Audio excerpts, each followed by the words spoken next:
সময় আপনি যেখানে থাকেন, যে অবস্থায় থাকেন, যত উচ্চ পর্যায়ে থাকেন শুকরিয়া আদায় করবেন কার? যত নিম্ন পর্যায়ে থাকেন শুকরিয়া আদায় করতে হবে কার?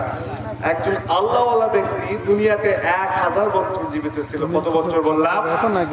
1000 বছর। দুনিয়াতে তিনি বিবাহ করেন নাই, শাদী করেন নাই, বেশি ঘুমান নাই, বেশি খাবার খায় নাই, সব সময় কোরআন তেলাওয়াত করেছেন, আল্লাহর জিকির আজকার করেছেন, নামাজ পড়েছেন, সবকিছু সবসময় ভালো কাজ করেছেন, বেশি ঘুমান নাই, বেশি খাবার খায় নাই। যখন ওই ব্যক্তিটি মারা গেল, রব্বুল আলামিন ওই ব্যক্তিকে ডেকে বললেন, নুসিবু বিরহমাতিনা মান নাশাউ ওয়া লা নুদিউ আজরাল মুহসিনিন।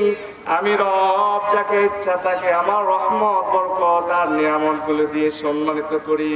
যাও, দুনিয়াতে তুমি অনেক কষ্ট করেছো, বিবাহ করো নাই, শাদী করো নাই, বেশি ঘুমাও নাই, বেশি খাবার খাও নাই, যাও তুমি আমার রহমত বরকত আর নিয়ামতগুলো নিয়ে জান্নাতের ভিতরে প্রবেশ করো।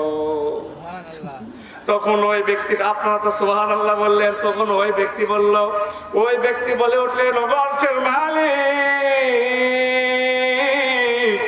ওগো আল্লাহ, দুনিয়াতে আমি কোন কষ্ট সহ্য করে নাই রে আল্লাহ, দুনিয়াতে আমি বিবাহ করে নাই। একজন বিবাহিত মানুষ ছাড়া দুনিয়াতে যে কত কষ্ট, যারা বিবাহ করে নাই তারা বোঝে, যাদের দুনিয়াতে কোনো পরিবার নাই তারাই বোঝে একা একা চলার কষ্ট, কত কষ্ট। ওগো আরশের মালিক, আমি দুনিয়াতে বিবাহ করি নাই, বিবাহ করি নাই, শাদী করি নাই, বেশি ঘুমাই নাই, বেশি খাবার খাই নাই, সময় নষ্ট হবে বলে আজকে তোমার রহমত আর বরকতের কোনো প্রয়োজন নেই। আজ আমি আমার আমলনামা দ্বারা জান্নাতের ভিতরে প্রবেশ করব। সুবহানাল্লাহ বলছে, মশা নাচে না নাই? বলেন তো দেখি, দুনিয়ার কোন মানুষ তার নিজস্ব আমল দ্বারা, কোরআন তেলাওয়াত দ্বারা, এই ফুটকা নামাজ দ্বারা, নামাজকে আমি কি কটাক্ষ করি না, এই নামাজ দ্বারা কি নাজাত পাওয়া সম্ভব? তখন রব্বুল আলামিন ফেরেশতাদেরকে ডেকে বললেন, ও ফেরেশতা দিকে আয়, ওই ব্যক্তির আমলনামাগুলো একবারে পাল্লায় তুলে দাও, আর আমি রবের রহমত বরকত আর নিয়ামতগুলো, তাকে যে নিয়ামতগুলো দান করা হয়েছিল সেই নিয়ামতগুলো একবারে পাল্লায় তুলে দাও, যেটার ওজন বেশি হবে সেটাই ফয়সালা হয়ে যাবে। রব্বুল আলামিনের হুকুম পেয়ে ফেরেশতাগুলো এসে ওই ব্যক্তির আমলনামাগুলো একবারে পাল্লায় তুলে দিলেন, আর রব্বুল আলামিনের হাজার হাজার লাখ লাখ কোটি কোটি গুণ নিয়ামত থেকে তাকে যে নিয়ামতগুলো দান করা হয়েছিল, সেখান থেকে একটি মাত্র নিয়ামত চোখ, তাও আবার 2টি চোখ নয়, 1টি চোখ একবারে পাল্লায় তুলে দেওয়া হলো। মুহূর্তের মধ্যে রব্বুল আলামিনের নিয়ামত চোখের দাড়ি পাল্লাটি ভারী হয়ে যায়।